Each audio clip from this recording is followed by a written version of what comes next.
What ultimately made you choose Demetrius for this role? The overall package.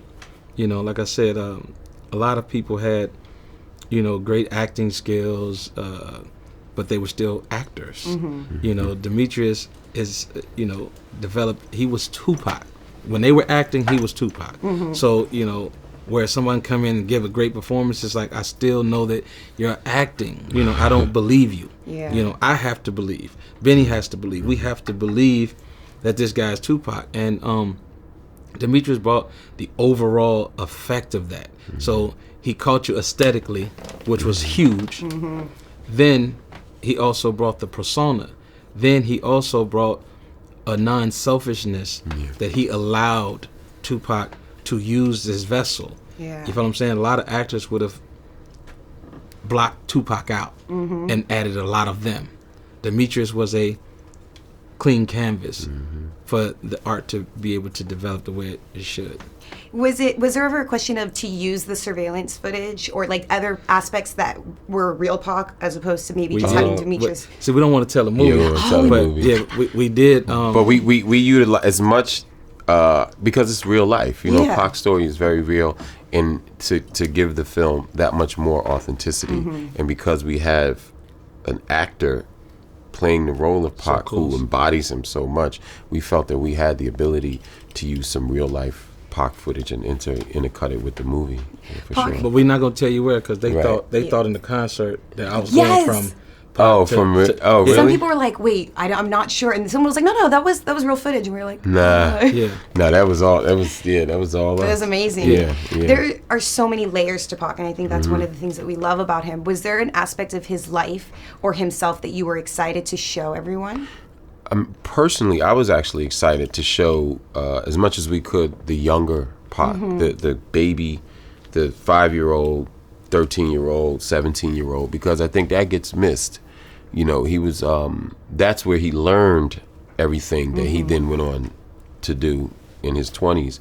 But everybody knows Death Row, and everybody knows I Get Around. They know that stuff. Yeah. But it's the earlier stuff, because that's where you're groomed. That's where where you're impressionable. So I wanted people to understand that part of it, and I'm glad that we were able to tell that part of the story in the movie. Yeah, and I agree, because in the story telling of it, a lot of people wanted to just jump right into it, and I said, but that wouldn't give you the makeup of the person. Tupac took a lot of different things and created a ideal of who he wanted to follow and pattern himself out of. We wanted to show the spark that sparked him to say, hey, I'm going to take this journey and never look back. Yeah. This is where my work ethic comes from, and me saying, okay, I never want to see poverty again.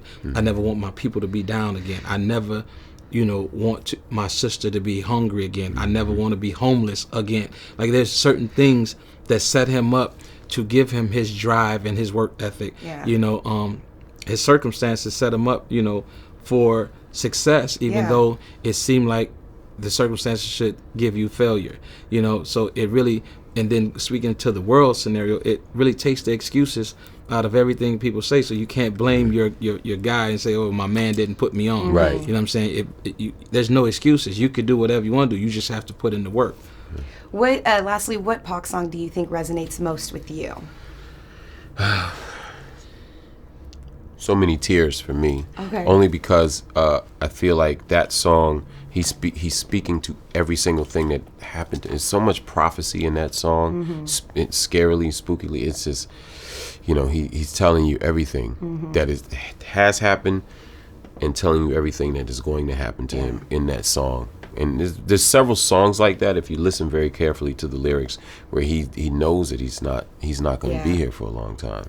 Yeah, for me, it's Brenda's Got a Baby, for the sense of speaking for those who can't speak for themselves, having the courage to address issues head on that may not be the most comfortable issues, but to be silent in those moments is worse, than actually committing the act a lot of times, because you have to speak on it, and if you don't, they'll just go swept under the rug. So his thought pattern behind being the voice for people like Brenda's spoke to me, because I feel like I fight and I campaign for a lot of people that aren't heard. You know, even in Hollywood right now, the fight that I'm taking on